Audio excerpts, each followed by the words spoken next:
Good morning, everybody. You're obviously here for the panel, Where Will Resources Come From to End AIDS? My name is Kieran Daly. I work for the Bill and Melinda Gates Foundation. I should also say I'm on the board of the Global Fund representing private foundations, and also on the board of trustees for the International HIV/AIDS Alliance. As an introduction, I want to say a couple of points, but the panelists will be the ones doing all of the speaking. We'll have a number of presentations from the panel, and then we will open it up to question and answers. So please be ready and prepared. We do intend to get to the question and answer session. I know some of these panels overrun, but that is the intention from the speakers as well. My first conference was in 2000 in Durban, and that was one of those breakout conferences where we really saw African leadership come to the fore. And over that period from then till now, we've seen transformations both in scale-up of the response to HIV, but also scale-up in the resources available. But as everyone in this room knows, that scale-up, particularly in the donor context, has leveled out largely, and recent analysis by Kaiser and UNAIDS sort of produced that picture over the last period of time. We've also seen domestic financing increase over this period of time. At the beginning, massive increases, less so more recently. But again, more funding is coming from domestic financing and more resources at the domestic level. And so as we see that pattern, one of the things it's very clear is the targets that have been set for HIV and AIDS are really beyond the scope of the resources available.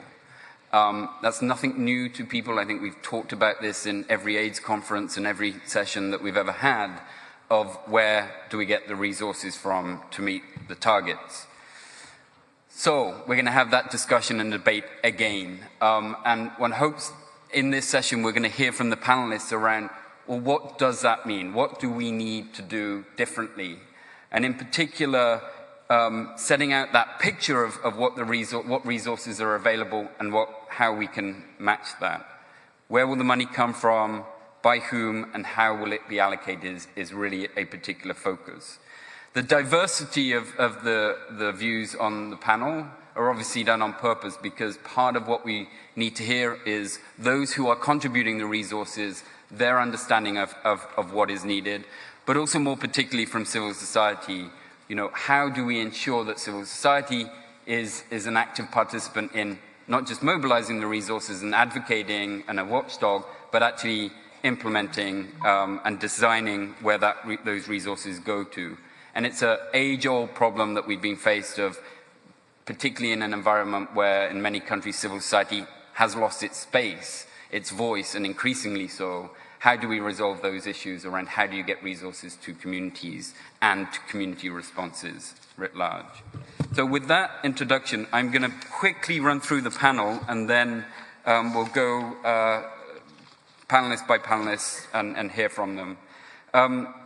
Going in order of the speakers, on my right is Alistair Burt. He's the Minister of State for International Development and Minister of State for Middle East at the UK Foreign and Commonwealth Office. Also, obviously, a Conservative Party member of Parliament. Then we have Peter Sands, who, as people know him now, is the Executive Director of the Global Fund as of this year. Most may know him in previous life as the long-standing and former CEO of Standard Chartered Bank, and between those two roles played a number of leadership roles in some global health commissions, working groups, and you'll hear from him after Alistair. Then hopefully Raoul Franson will arrive, and I will introduce him when he does, just to make him feel good about arriving late. I'm sure he's on his way, hopefully. Then we'll have Susanna Jacob, who is the WHO Regional Director for Europe and has been in that role over the last 8 years, previously leadership roles within WHO, the EU, and formerly as the State Secretary at the Hungarian Ministry of Health, Social and Family Affairs. Next will be Raminta Stukechi.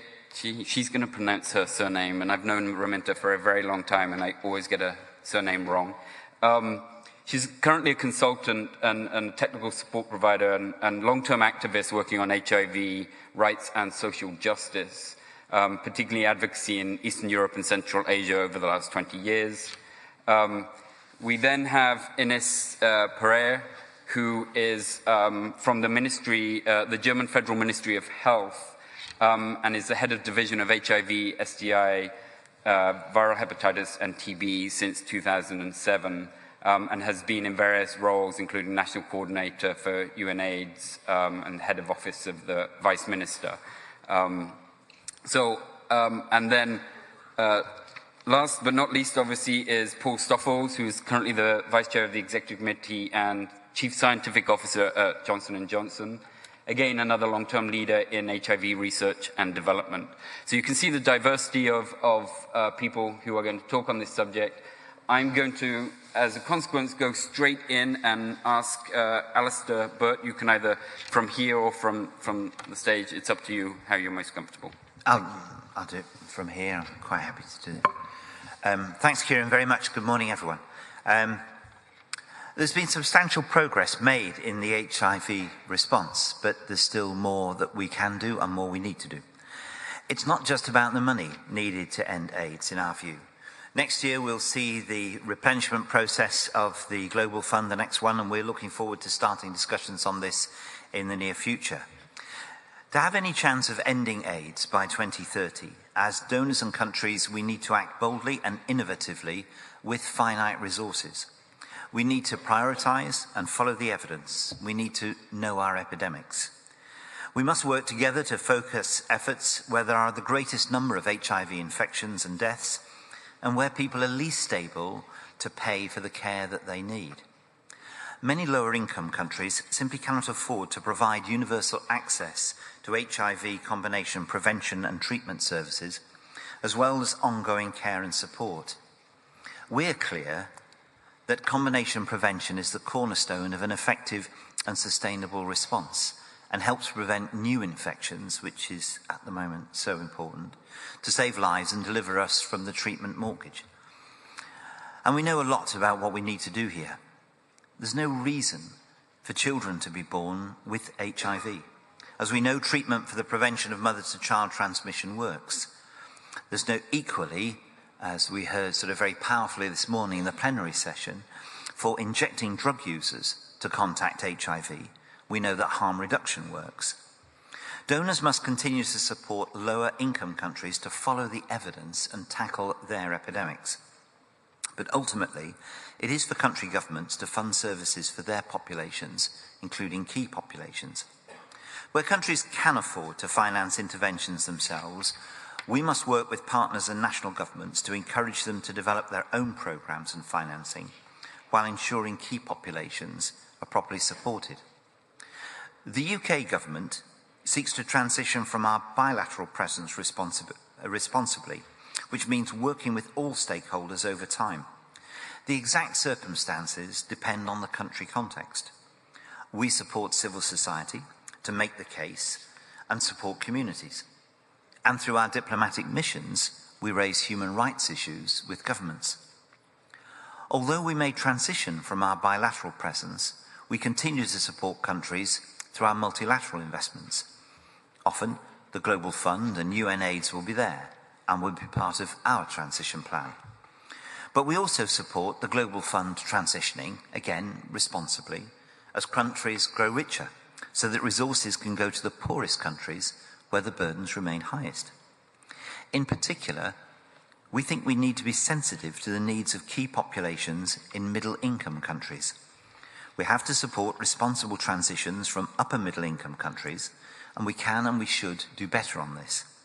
We need to keep the pressure on governments to look after their own populations.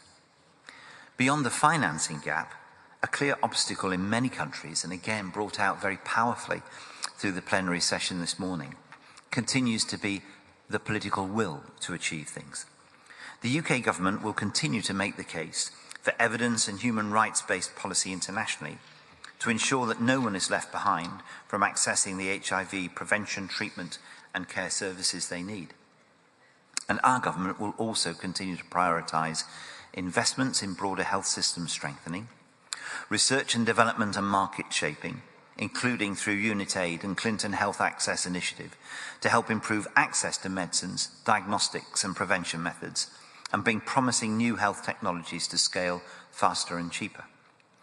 And will also continue to prioritise civil society capacity building, including through the Robert Carr Civil Society Networks Fund, which I'm delighted to have just announced a 3-year uplift for.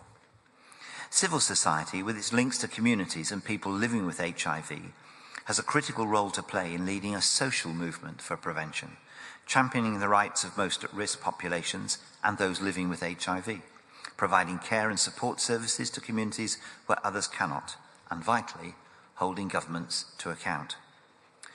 We must also remember that our investments in health systems, in fighting gender inequality, in quality education, in supporting human rights, all of these investments are needed to drive down infections and support people living with HIV. Targeted spending on the HIV response must, of course, continue. We have to keep people on treatment, and we have to invest in innovations. But if really we are to drive down infections, we need to take a holistic approach and work across sectors. From education to family planning, through our humanitarian and development programs, all of our investments should be playing a role in preventing HIV infection. In particular, making strides towards gender equality will be essential to ending AIDS. We have to get better at ensuring girls and women have the tools, services and rights they need to protect themselves. This includes access to information, health and education services, including comprehensive sexuality education, family planning services, a decent income, and the right and the ability to negotiate safe sex. It includes working with men, and we so welcome Men's Start was announced today. It includes working with men to change harmful social norms and end violence against women and girls. I'm pleased to say that DFID is working hard to integrate HIV across all of our relevant work, from our education policy, our strategic vision for gender equality, our humanitarian policy, as well as our strategies in embassies and high commissions. We're ensuring tackling HIV is part of all our efforts as a government, and we believe this is the smartest way to use our resources. Thank you very much.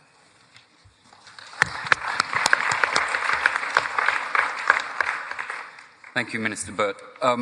So to Peter, obviously we've just heard from one of the largest investors, both in HIV but also to the Global Fund as a bilateral but also in multilateral financing. It'd be great to hear from you in the broader context of international development, in this context on what we're trying to look at in terms of how we're going to resource the AIDS response. So Peter, please. Great, thanks, Kieran. And I want to start actually by picking up on one of Alistair's comments right at the beginning, in which he said it's not just about the money. And I think that's absolutely true. We owe it both to the people we are trying to serve and the people who are giving the money to constantly get more effective and efficient in the delivery of services and to make full use of every innovation we can. We need to squeeze the most impact out of every dollar. However, that said, this session is about the money. I'm an ex-banker, so I'm going to talk about the money. Now, the money can basically come from three sources. It can come from public donors. It can come from the private sector, either private philanthropy, individuals or corporates, or it can come from domestic governments. And I'm just going to talk a little bit about those three buckets of money. First, the public donors. I think the first thing we have to say is that we should recognize that a relatively small number of governments in the advanced economies have invested billions and continue to invest billions of dollars in the fight against HIV. And that has been absolutely critical in getting us where we are today. And two of the countries are represented here on this stage in both the UK and Germany. Now, development assistance for health grew strongly between 2000 and 2010. It grew at about 11% a year. However, since then, it's grown at about 1.6% a year. So we haven't had quite the same gradient of increase. And the share of development assistance of health overall ODA has stayed stable at just a touch over a quarter. Now, when you look at the trends on what's going on with ODA, there are some countries that are committing to increase. I mean, Germany and France would be some examples, but other countries where ODA is under pressure. And there are different trends going on in terms of the commitment to health within broader ODA. I would argue, but you would expect me to argue this, that there is room to increase health share of overall ODA. Now, and that is what I think those of us in the global health and the HIV community need to be making a compelling case for. Both the moral argument, the human rights argument, the economic case, and a case based on delivery of results. I also think we need to be making the argument about how it is channeled. And you would expect me to say this, but I would say that multilateral has some very distinct advantages. It reduces the complexity of the interaction with governments, and it means we can leverage best practices based on years of working across multiple countries in multiple different situations. And the Global Fund is a proven vehicle for delivering impact across HIV, TB, and malaria.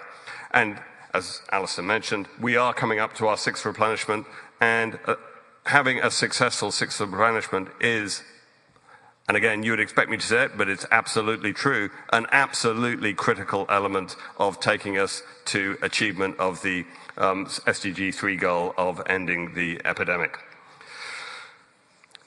Second bucket, the private sector. Well, there is one standout private sector organization which Kieran happens to be engaged with, which we have to acknowledge, the Bill and Melinda Gates Foundation, which has played an absolutely critical role in the fight against AIDS. But I should also say we've got some other fantastic platforms. Product Red, has been a huge contributor to the work of the Global Fund, and we've got corporations like Chevron who have been very big contributors, and individuals across the world who've contributed.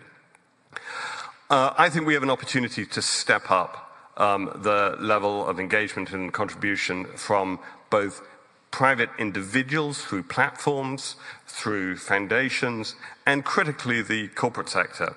I don't think we have enough engagement of the corporate sector in the world of global health. And I'm not just talking about drug companies and healthcare providers. I'm talking about the broader corporate sector. I think there's an opportunity to get broader engagement there. And the reality is, most of the people who are affected by HIV, TB, HEP, and so on, are working for, or have worked for, or will work for companies around the world, because they have to have jobs, and these are the staff, the employees, the customers of these companies, and we need to engage that element of society more effectively in the fight against these epidemics.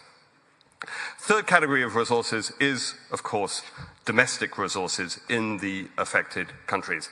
And this is one bit we have to absolutely change the game on, because we are not getting to where we need to get to. In the long run, if you want to end the epidemic, you have to build a resilient health system. Building a resilient health system on the way to UHC is not going to be done purely by external assistance. That's not a sustainable model. You need to have a domestic resourcing system. And when you look at the challenges to doing this, we face a number of different challenges. In some countries, the fiscal envelope simply isn't big enough.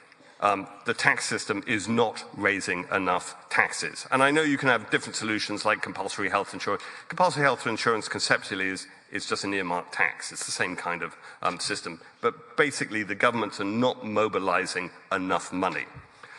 Second problem is, even when they mobilize the money, they don't spend enough of it on health. They spend it on all sorts of other fun things, but not on health. And then the third issue, and this is particularly important in the world of HIV, is even if they're spending it on health, they're not necessarily spending it on HIV, and they're often not spending it on key populations. they have the ability, they have the money, and they decide not to spend it on particular populations, MSM, transgender, sex workers, and so on. So we have a lack of political will even when there is the financial capability. So we have a number of challenges and opportunities to address. One thing that I don't want people to get too excited about, I'll just be very clear, and I say this as a banker who's done a lot of financial structuring over the years, innovative finance is not a source of money. It is a mechanism for getting money out of sources. The sources always remain the same that I've described. Innovative finance can be useful, but it does not magic money out of anywhere. And it can also be useful in actually allocating risk and allocating incentives in a way to get more bang for the buck, so to speak. So what do we need to do? Well, in terms of getting more money from the public donors, we need an absolutely compelling narrative backed up by demonstrable evidence of impact. And that it will underpin the Global Fund replenishment, but also the other replenishments of other global health institutions. Secondly, we need to step up and have more creative engagement of the private sector, both through platforms to engage individuals and with companies. And we have to do this overcoming somewhat the sort of cultural antipathy that one sometimes has between the global health world and the private sector. And I think we need to sort of kind of take that on, because we do need the private sector with us on this. And then in terms of domestic resource mobilization, this requires sustained advocacy, persuasion, argument, and it requires domestic political leadership. The idea that countries can get to UHC and end epidemics of HIV in their borders with their citizens without committing serious domestic resources is an illusion. They absolutely have to make some tough political decisions. To underpin that, we need to be making the case very strongly on a human rights basis, on an economic basis. We also need to overcome barriers, sort of technical barriers, around the way they collect and design taxes, around the way they do social contracting, and all that. And we need to use our leverage, certainly at the Global Fund. We have leverage because we have a checkbook, and through co-financing obligations and things, we can push and shove and encourage governments to make more commitments themselves. I think this is doable. I think it is not only doable, but it's imperative, because unless we get more resources and use them more effectively, we will not end the epidemic of HIV by 2030.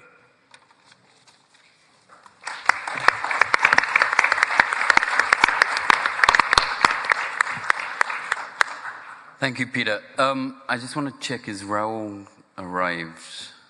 Okay. Thanks, Peter. And I think, again, this is setting broader context. I think the next speaker will bring us a little bit more from a regional perspective. And I'm going to hand over straight away. But one of the things here is, I think we've got the global perspective. We've got a discussion here, particularly on lower and middle income countries. There's also perspectives around the broader European perspective that we're going to hear from. So please.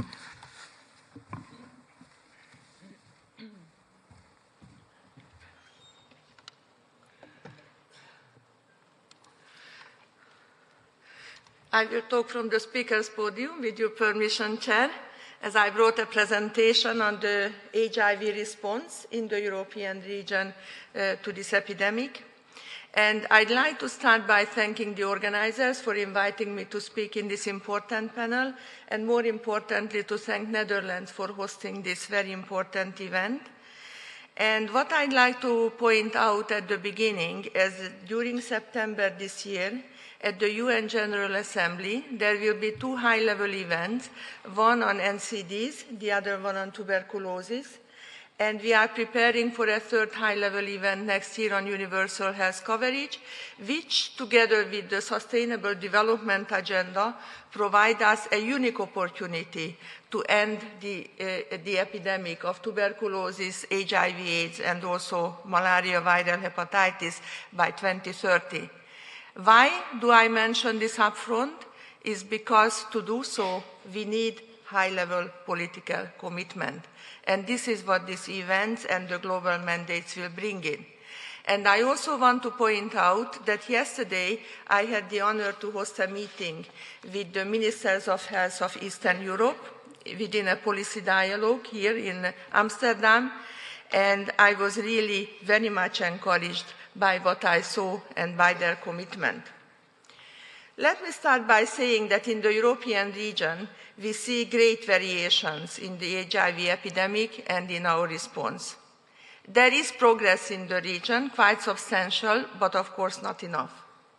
The epidemic in Western and Central Europe is largely concentrated among men who have sex with men, but we are seeing slow but promising declines in the new infections in this part of our region. On the contrary, new HIV infections keep rising year by year in some Eastern European countries. This sub-region was the home to an estimated 130,000 new HIV infections in 2017, which is 80% of all the new infections in the European region. Despite this, important steps are being taken in Eastern Europe and Central Asia, and there are some encouraging progress in several countries, such as adopting new testing strategies, scaling up treatment, and removing legal barriers. Yesterday, together with the UNAIDS and also with the government of the Netherlands, this ministerial policy dialogue with 10 ministers and deputy ministers, where we exchanged concrete steps to scale up and sustain good practices, was very encouraging. Together with the partners, WHO will intensify support to key countries, and we will also work with the countries to review their national programs and help them prepare the roadmaps for urgent actions to improve prevention, detection, treatment, and care. Another challenge is the increasing level of TB-HIV co-infection in the European region. In 2016, 1 in 8 new TB cases were HIV positive, and this proportion has increased significantly over the past decade, from merely 3% in 2016 to 13% in 2006 to 13% in 2016. This is particularly important for a region which has the highest rate of drug-resistant tuberculosis. This calls for even more decisive action for integrated care in line with a sustainable and strong health system that moves towards universal health coverage. The good news is that the HIV response has always had an investment approach by addressing also the broader issues such as right to health, sexual and reproductive rights, social norms, stigma, legal barriers, which is increasingly adopted also in other areas of the health system. Along various priorities, we also need new and stronger ways to mobilize resources and their efficient use to scale up efforts, particularly now that many of the countries shift more and more to domestic funding as they are graduating from access to international funds in the coming years. Since the adoption of the Sustainable Development Agenda, we have raised the bar for sustainable development cooperation. In collaboration with 14 UN sister agencies and under the UN issue-based coalition for health and well-being, we have developed a UN common position on ending HIV, TB, and hepatitis through intersectoral collaboration. This platform is the first of this kind, and it was endorsed by all the UN sister agencies a few weeks ago. And we are leading on this, of course, in full cooperation with the other agencies. An important milestone to address the HIV epidemic in the European region took place 2 years ago, when all the countries, member states unanimously endorsed the European Action Plan, at our regional committee, which is our key governing bodies with all health ministers attending. And the action plan is organized around 5 strategic directions. Each strategic direction includes a set of fast-track actions for member states, WHO and the partners to reach the action plan targets by 2020. Strategic directions 2, 3 and 4 are 3 core dimensions of the universal health coverage. And of course, this action plan aims to speed up the achievement of the 90-90-90 targets of the SDGs.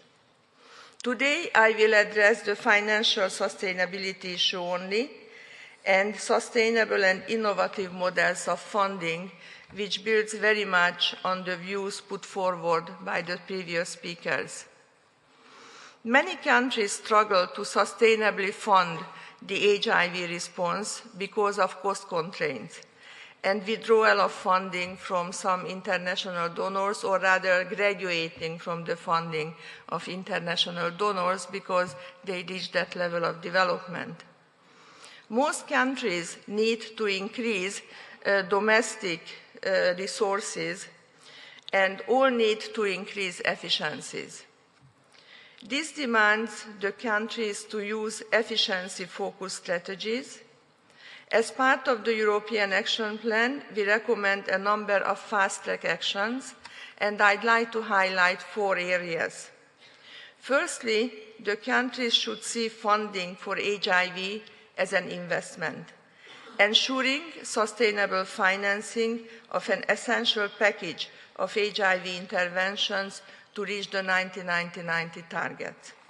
Secondly, procurement and supply management needs to be strengthened, exploring options for international, regional and national procurement and amendments to pricing policies, focusing on affordable, quality-assured HIV medicines and diagnostics, and ultimately leading to sustainable cost reductions. We do the same joint procurement also in the area of vaccines for the immunization programs in the Southeast European Health Network countries. Thirdly, the countries should ensure protection against health-related financial risks at the individual level by reducing the financial barriers and eliminating out-of-pocket expenses of the vulnerable population groups. And at the health system level, by monitoring the cost-effectiveness of services and identify opportunities for savings. Fourthly, member states, WHO and partners should jointly seek to expand innovative financing models and new funding opportunities and build strategic public-private partnerships where feasible, including financial support mechanisms for the NGOs. Additionally, countries should seek opportunities for improved efficiency by coordinating delivery of HIV services within the broader health systems, including first and foremost primary health care. In Eastern Europe and Central Asia, low and middle-income countries have used an estimated $740 million for HIV response in 2017. The total availability of resources declined between 2012 and 2016.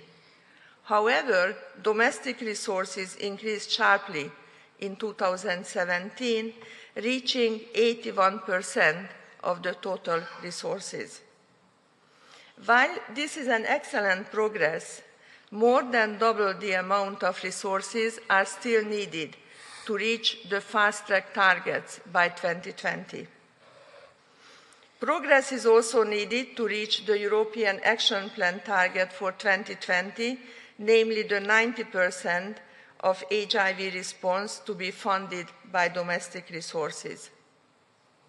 Of particular concern is the availability of funding for HIV prevention activities. focused on key populations, as these services are heavily funded by the international donor funds. As mentioned, in parallel to increasing resource availability and investments, countries should also review efficiency gaps and gains, and we are working with them on this. Adapting antiretroviral treatment to regimens that are in line with WHO recommendations, as well as more efficient procurement and supply management, are examples of areas that can lead to cost saving. The availability of domestic resources is crucial for the sustainability of prevention, treatment, and care of HIV. Our teams, together with the Global Fund and key partners, are preparing for a global workshop for countries to review progress and challenges of transitioning from external to domestic financing for HIV, TB, and malaria. This will take place in October this year in Tbilisi, Georgia, with 140 participants from 6 regions, where we will discuss in a well-structured way the sustainable transition process. Ladies and gentlemen, very often we hear lack of resources for slow scale-up of HIV response. My view is that what we need is true political commitment at all levels, supported by the highest levels of the country, action, action, action with a sense of urgency, align national strategies to the sense of urgency to reach the 90-90-90 targets by 2020, and we have 2.5 years left. Full involvement of the civil society, people affected, including young people, in the decision-making process. We have the evidence, we have the tools, we have the guidelines. We have to move and make this happen.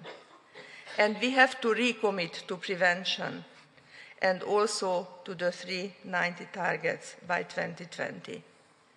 Time is running out, but it is still doable. And that's what we discussed yesterday with the ministers, and we hope to be able to support them to move the way forward. We have some very good examples from the European region. We launched a compendium of best practices yesterday, which need to be looked at and they can be scaled up. And of course, we are ready to work with all the other partners to support the member states and work with the civil society to make this happen. Thank you for your attention.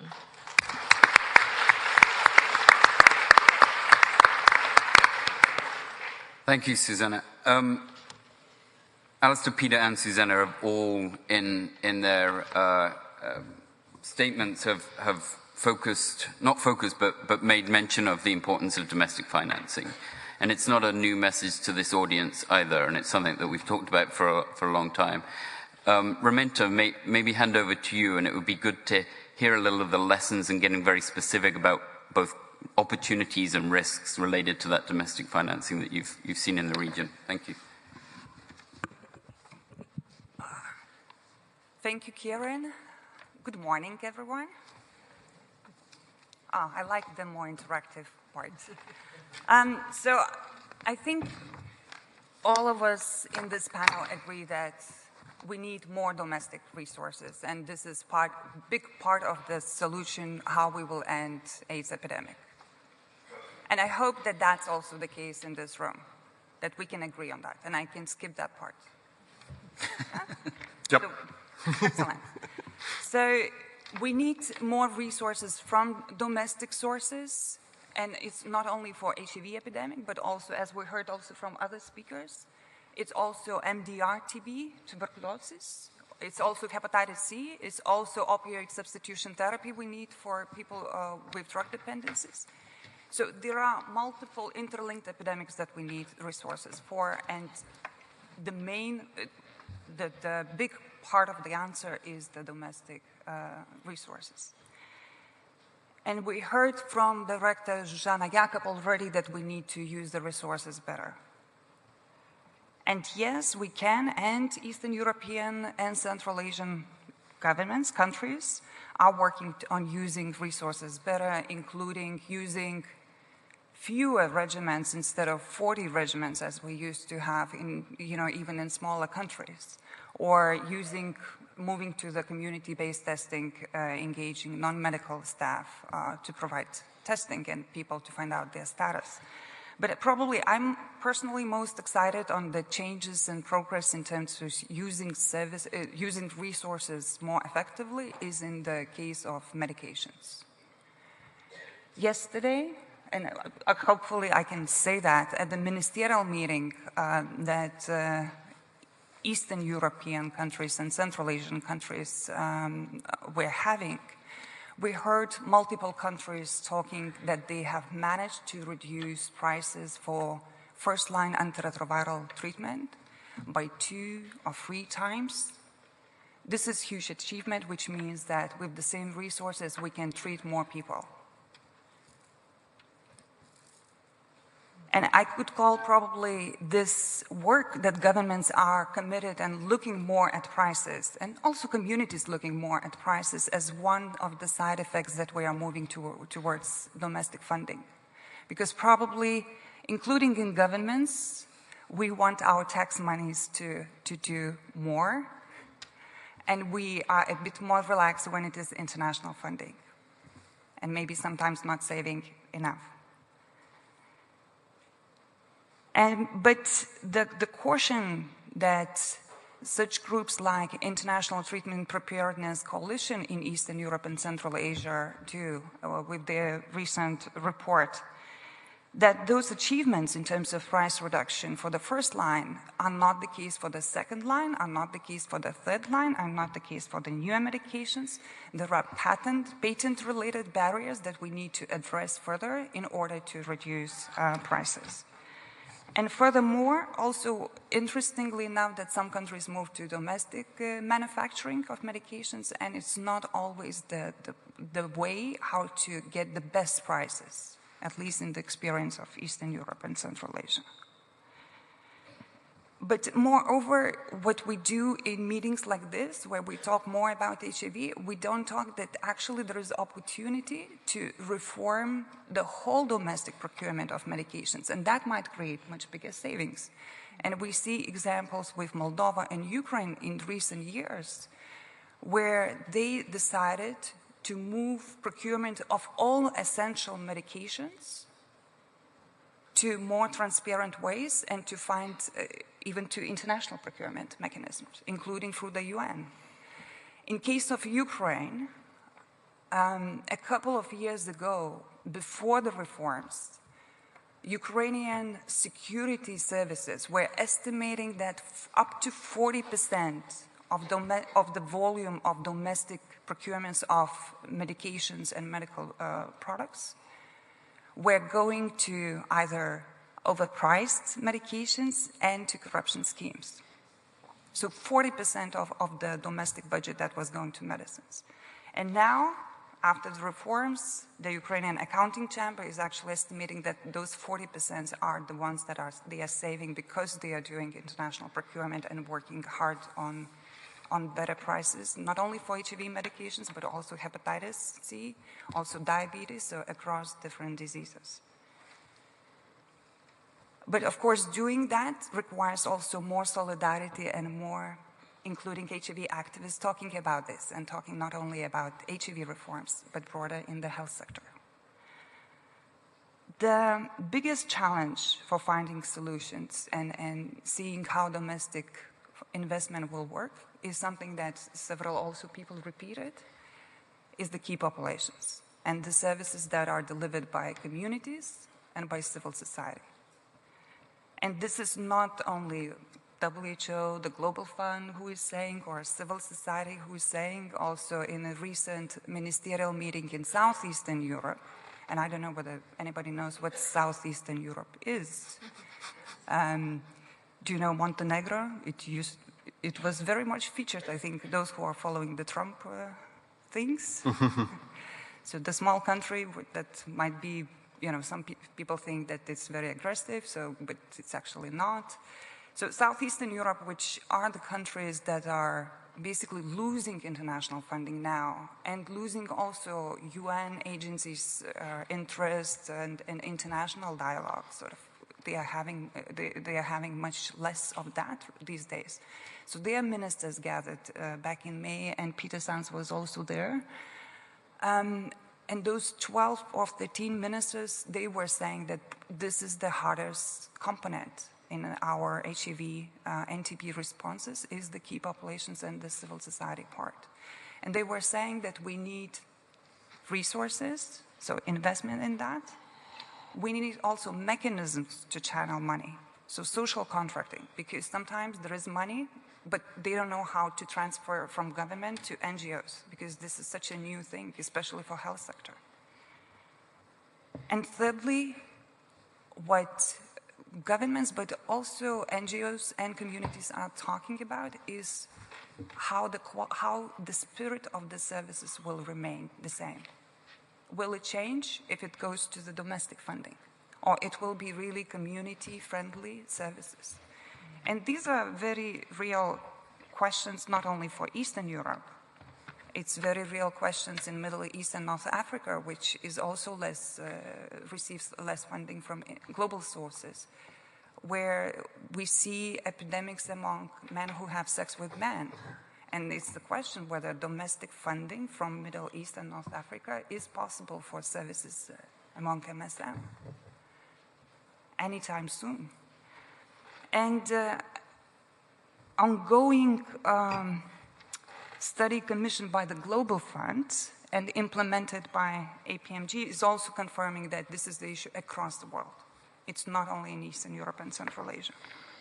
The questions about social contracting and the future of hopefully domestically also financed services for key populations will be whether the same services will remain anonymous, will remain low threshold. And we have seen even in one of the EU member states that after funding came in, actually the passports were asked from those who were coming for needles.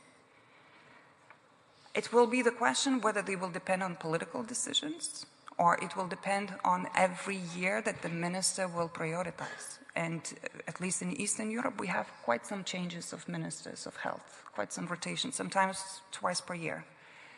So will it be a sustainable solution, even if one minister says that this is needed? Therefore, we are talking that we should think about not one source of funding, but multiple sources, like think smartly, engage regional authorities to start investing in services, think and discuss in countries optimization, targets, and quality, because also the quality services will have much more chances to sustain, to remain. We have to talk about community preparedness, whether community is ready for domestic financing and the changes in the services, and also whether organizations that implement, they are prepared, and whether everybody is prepared also for the changes in relationship between government and NGOs. And so domestic funding cannot be the only solution. We need further international funding for NGOs, for human rights programming, for key populations, and also for safety net. I know Raul wanted to talk about safety net and how cost-effective community-based services are and investing in advocacy. But it's something that we have to think about, because there will be bad stories of bad transitions, and we need also some kind of safety net together in solidarity to help those countries and those communities that might be falling behind. Thanks.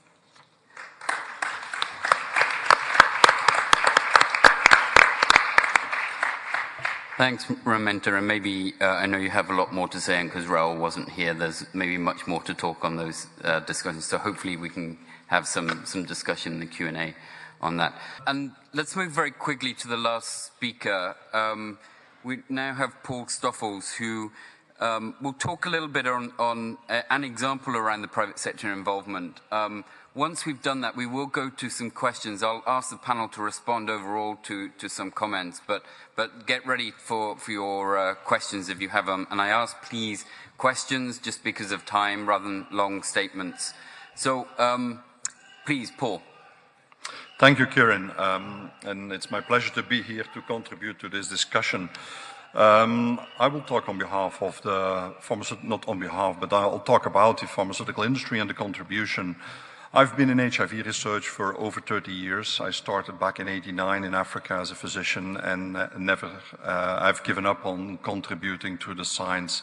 Today I'm leading a very large R&D organization of more than 10,000 people, and we continue to have HIV very high on our agenda because more is needed to get to the solution for HIV. But over the last 30 years, what I have seen and what some of us have witnessed who were there from the beginning is that we have made tremendous progress in the science. First of all, in the beginning, going from clinical endpoints to biomarker-based approval was like a big thing. Big collaboration between industry, the community, as well as with the regulators to get to that. Then there were 20 new drugs over about the last 20 years, but we went from 20 to 30 pills a day to 1 pill once a day. And that was a big effort of many, many people, again, clinical researchers, pharmaceutical industry, combining with the clinical trials with patients and the community to get to that point. Today, most of the administration can be done in 1 pill once a day, which is a big achievement. That resulted in about going from a 2-year life expectancy, and when I was in the clinic in Africa, people diagnosed with HIV, they initially didn't survive 6 months.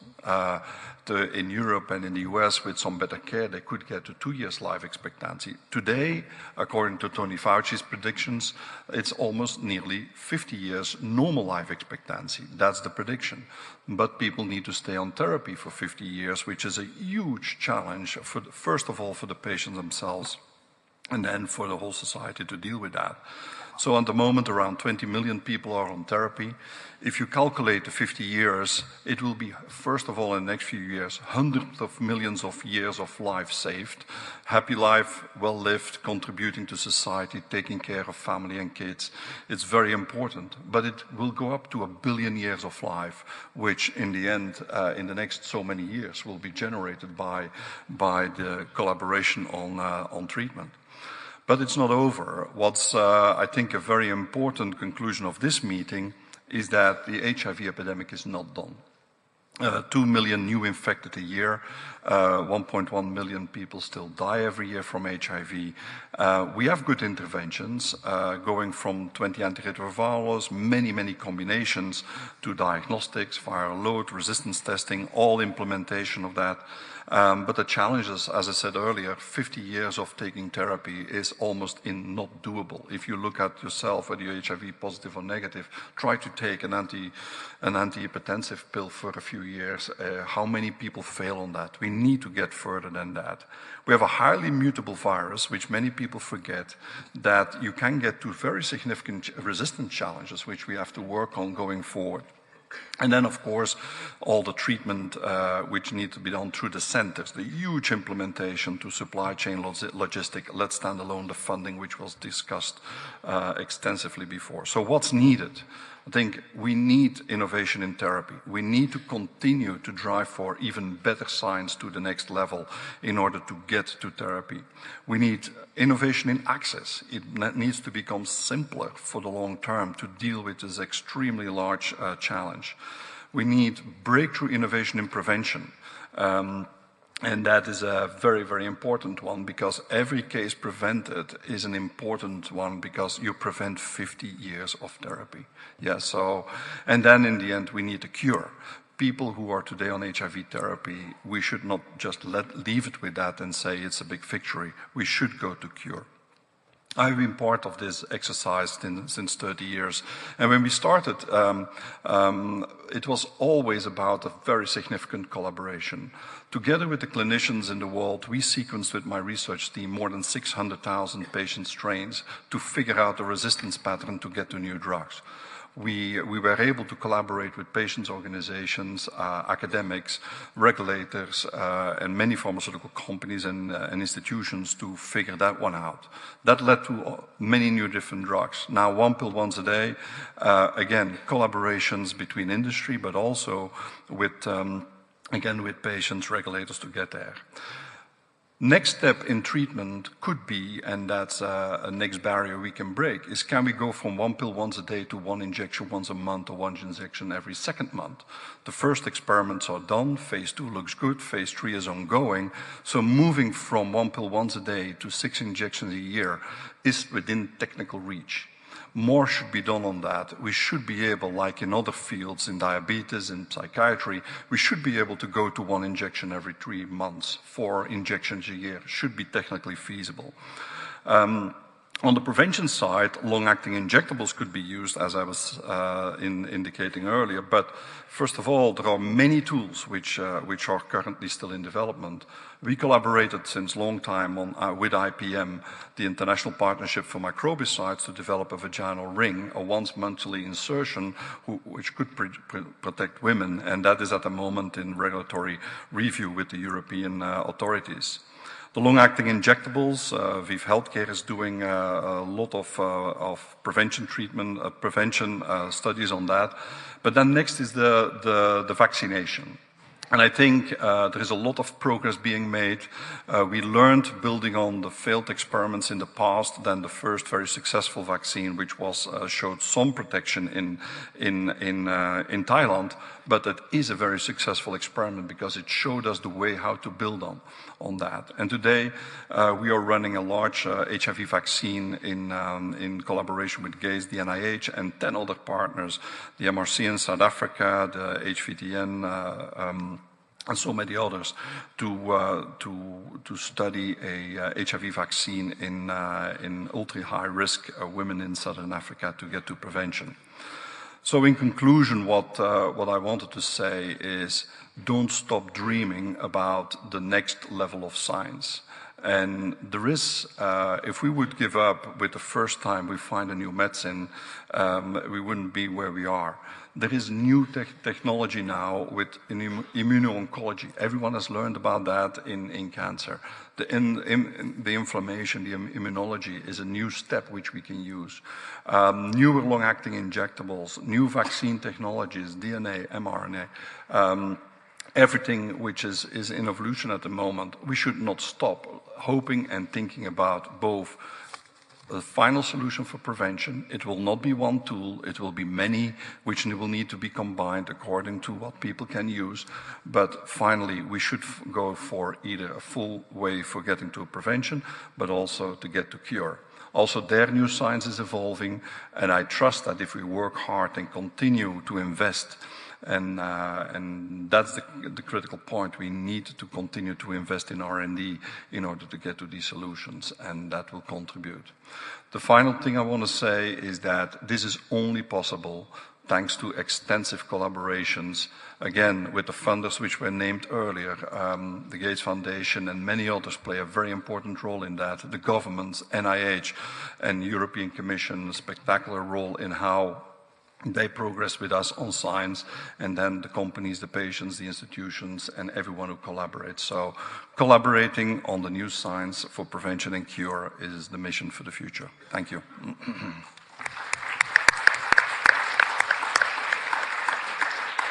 Thank you, Paul. If people want to come to the mics, I'll just ask the panelists for one kind of broad comments. Not everyone needs to comment to this, but I mean, the nature of this panel, you're getting quite a diversity of perspectives around models and approaches. I think one of the big questions is always, when we talk about an environment where we still need external international funding, where there are circumstances where less funding is going to be made available from an international source, or where you need to scale up and need increasing resources, how realistic is it in different environments that you're going to motivate, stimulate, pressure, incentivize domestic financing? How real, you know, Peter, you've talked about this in the past around innovative models of financing. How real are those options? and including in the private sector, there's often the request for more funding from the private sector. We've heard from Paul different models of private sector engagement. How are we really going to do this differently this time? None of this, again, is particularly new, but it is emphasizing the urgency and the immediacy of needing to actually get these new channels of resources. And what do we really need to do? Maybe some comments from folks around that. So maybe Peter, you want to give a stab at that first, and then we'll go out to the audience in a second. Thank you. In terms of stimulating domestic resource mobilization, one thing I would say is it really helps to have a card to play. And the card we have as the Global Fund is the resources we invest. And so things like co-financing obligations have actually proved very successful. We have stimulated incremental investment in the tune of billions of dollars across the three epidemics through co-financing obligations. But you kind of got to mean it. There has to be a kind of tough love element in there, and we've got to be prepared, and we are prepared to not put in our contribution if the country doesn't put in their contribution. I don't want to sound too negative on innovative finance. It's just that I want people to focus on the fact that it's not a source, it's a mechanism for getting money. And for particular purposes, it can be a very powerful mechanism and a very useful way of getting money. And the whole IFIM structure for Gavi is a very good example of that. And in the malaria context, there's some very interesting examples. So we can use innovative finance, but fundamentally, what you need if you want sustained domestic resource mobilization is political commitment within the countries that health is something important to which a significant share of national resources need to be deployed. Great, thanks. I'm going to come back to the panelists on that question and others, but let's take a few questions, and again, questions rather than comments if possible, starting at number 2. Yeah. Hello, Matt Quay from London School of Hygiene and Tropical Medicine. I've got a question for Peter. You make the argument that we need to ask for more of a share of the money for health, but how do we take the case that we should disinvest in other areas of development, and what tools do you need to do that? Great, thank you. Number 5. Thank you. My name is Nelson Msova from Uganda. I'm trying to seek additional information on efficiency savings. Back in Uganda, we did a study on how much more money you can save through efficiencies, either by buying different regimens or making choices between the generics and brands, but also within staff time and attrition. And we found actually you can save significantly within that. The challenge is implementation, making sure that the different players are doing exactly what you've agreed to. So any insights around how one can implement interventions that have been identified for efficiency savings would be appreciated. Great, thank you. I'm going to go to number 8 and then ask the panel to comment. Number 8. Thanks. My name is Matumi from South Africa. I just want to find from the panel, how do we manage the politics of funding, where the most affected communities remain outside the funding streams because of the very marginalization that make them vulnerable. So you find that the funding reinforces those strains, power relations between the affected and those who are not affected, where the money sits with the non-affected communities who then become the innovators of the response, where the affected are continuously left outside and restricted by the processes of the requirements of accessing those funds. Great, thank you.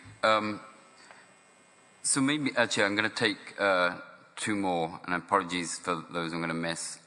Very quick ones, and then we'll get the panel to reflect on all of those questions. Number 5.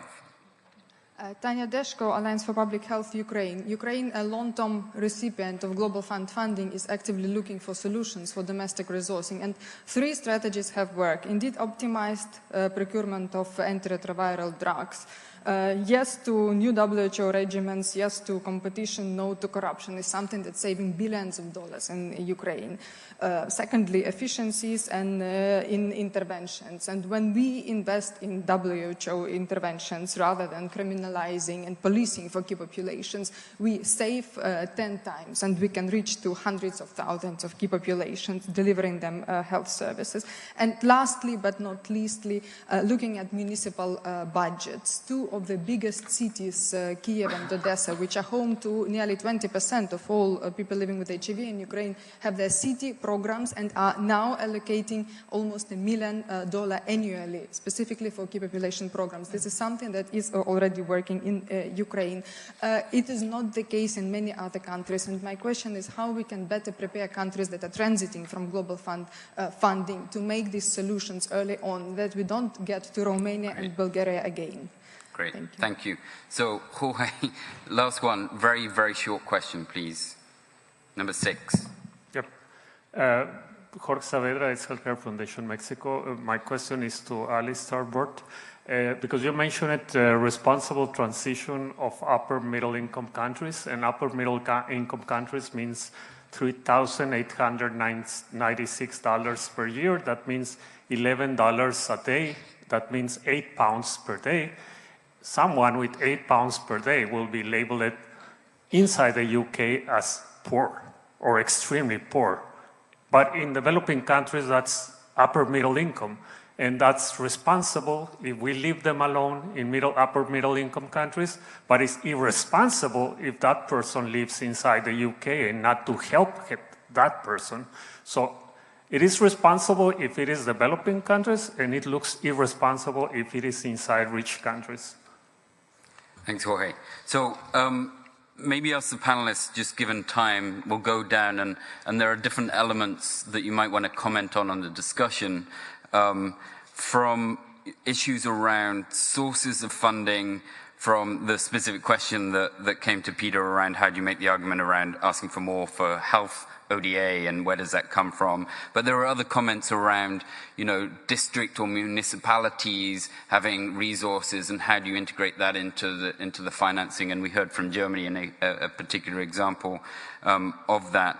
There are also questions here around where does the funding go to, both in terms of the types of interventions that are either both more impactful or more efficient, better use of your resources, and how do you get resources to the most vulnerable key populations, again, things that we've heard a lot on. And then these questions around how do you plan for that appropriately in transition countries, and the last questions around, in prioritizing lower income countries, it's putting challenges on some of the upper middle income countries, and perspectives on both how you manage that transition, but a factor of there are still problems in those higher income countries. So I'm going to go down the panel. If I ask you to short interventions if possible. Alistair, if you'd like to go first. Thank you. I was struck by how much we had in common in dealing with some of the issues. A lot of recognition of the importance of integration across the board, of strengthening health systems, multilateral approaches being the best things, and the difficulties of transition. And I think that was common from so many of the presentations we heard. And I say that because we're always looking to do things differently, that's right, but we've always got to remember if we've got a core of things that are doing well and are doing right, it's important to stick with that, otherwise we'll throw out the baby with the bathwater. So there is more to do, but we've got a good foundation here. And one of the things that stimulates, how do you get people to recommit, is to have an end goal that is achievable. And by setting a goal for the end of AIDS for 2030, it's not impossible. And that stimulates people to keep going. Look at polio eradication and issues such as that. If you give a country, if you give a population a sense, if you do this, this will end, as opposed to this will go on forever, you've got more chance of stimulating people to remain committed than if they think they're going to do it forever. Two brief comments on a couple of the questions that were raised. Nelson's question about efficiencies. I was a minister for a year in our National Health Service. I was always puzzled how difficult it was to transfer best practice. There's never been a better time, an easier way to identify what works in creating efficiencies in one place that you can share with others. But we seem to find it hard. That's got to be worked on. And in terms of the marginalisation, I think part of this whole conference is about how we make sure that there's a strong civil society response to those who are most marginalised and therefore most likely to be victims. On the specific problem addressed to me, this issue between upper middle income and the like, I mean, you're right, in a global context. You know, someone on $8 a day compared to UK-based national income is clearly in a poverty situation. But compared to those that are on $1 a day, they're not. And there's only so much resource to go round. So you concentrate on those who are most marginal. In those societies that are moving on, the work we heard about strengthening systems and getting domestic systems to do more must remain. It's not always a challenge to wealthy countries to say, just because there's people poorer than us, then they must remain the top of the priority when there are others who are in a worse situation. The prioritisation of resources will continue no matter what the problem is. But we've got to make sure that the resources are directed to those most marginalised, including those in upper middle and lower middle income countries, and those within those areas who are even more marginalised than the rest. Great, thank you. So, talk about efficiencies. We each have a minute left. So, and Peter, if you could be particularly quick because you already spoke just before. So, okay. Specific question on increasing the share of assistance for health. Look, there's huge inertia in the development sector, and people tend to like to write large checks for the things they used to write large checks for. And that's particularly true of the regional development banks, which tend to focus on infrastructure. And I think there's an opportunity there. Efficiency savings. Give an example. We've just renegotiated our framework agreements for ARVs. We're going to save something in the region of $324 million to the end of 21. That's real money that can be redeployed to other aspects of the fight against HIV. The marginalisation issue, absolutely critical issue. We need all to be working in partnership, making the argument about human rights, making the argument also that it's just bad epidemiology and bad economics to ignore these concentrated epidemics. On the best practices on transitioning, I think we have all learned a lot. And the Ukraine example is a very good example of things that you need to do to make it work. And I think one of the biggest lessons is that we need to start preparing for transitioning early, because the things like building in legislation for social contracting or for accessing pool procurement and stuff takes time. Thanks, Peter. Suzanne. Well, I am a born optimist. So as I said yesterday to the Eastern European ministers, it is doable because we have already shown with the mother-to-child transmission in the European region, where we managed to reduce the transmission considerably, and we nearly reached 100%. So it is doable also in the other areas, and we have shown it also with the reduction of premature mortality from NCDs, where we reached the target of the SDGs by 2025, and we are very proud of that. With regard to the funding, we have already been going through this transition in the European region towards domestic funding. They have already increased the level to 81%, and what they committed themselves to a few years ago is 90%, which we will reach, but we need the double of this. So this is where the issue of Peter Sen comes in, that we need innovative funding mechanisms, and I agree with him that the corporate sector has a huge potential in this regard. There is one area where I am a bit concerned, and this is the prevention into the key population groups. So this is an area where this cost sharing and also the funding mechanisms from the external funding partners will continue to be an important issue, but of course push the countries also to start to invest themselves as well. So that's an area that is of a concern to us. With regard to the efficiencies, I would like to highlight the need for a more integrated approach, because we are going towards these vertical silo approaches of the different diseases, which is okay for several aspects. But at the same time, we have to integrate many of the issues into health systems, into universal health coverage, particularly primary health care. We cannot integrate everything, like, for example, the human rights issues, the stigma-related issues, the sexual sexual education, the reproductive health and right issues, they need a lot of intersectorality and political commitment. But lots of things can be and should be integrated. Thank you, Susan. And the final issue is about the cities. We have a Healthy Cities program, and we have to expand that also to this area, and the same for the health-promoting schools and related settings, because there is a huge potential into reaching out to the sectors. Thank you. So I'm going to actually go to Paul, because I'm going to remember you get the last word. Paul, show our private sector efficiencies, if you could make your last comments, please. Well, I think the biggest contribution we'll be able to make is by simplifying therapy and simplifying interventions in the long term, so that it is much easier to do that. That's the R&D contribution.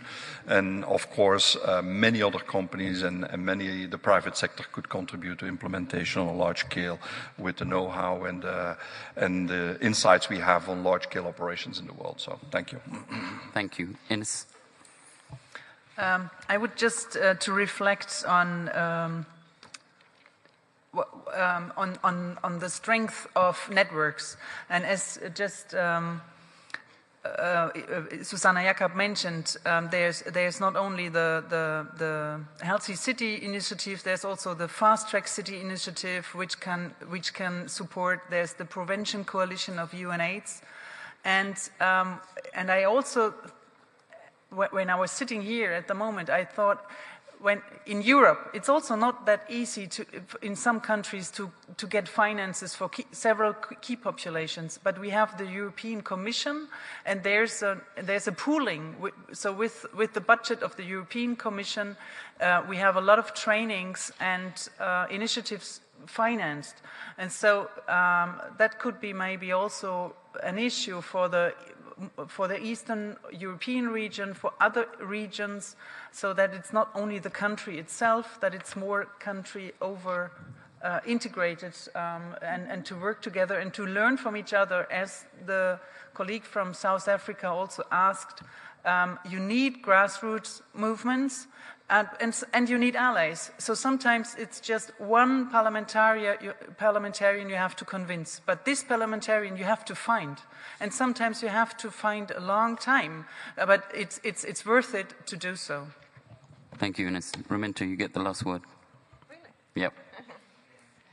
So, few things. One, we started the session that it is not only money, right? And a lot about key populations is not really about money. It's about the political will and political issues, about drug policy, about migration policy, etc. So for that, we need Germans, we need those who are also donors and who promote human rights to speak to our governments, who don't want to see key populations, etc. And Dutch government also, we need them to talk on the ground with our governments and teach us to invest in key populations. Secondly, we need safety nets, because there will be issues. I already spoke about that, but I'm looking also at the Gates Foundation, Kieran, looking at the Global Fund. There will be great stories in transition, but there might be also disasters in transition. We will work that there is no disasters, but we need to be careful and to have some safety net. And reforms in human rights will save a lot of money.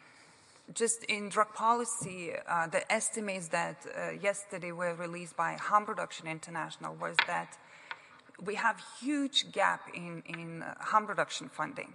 And Global Fund is the main donor, but even the Global Fund is reducing money for harm reduction.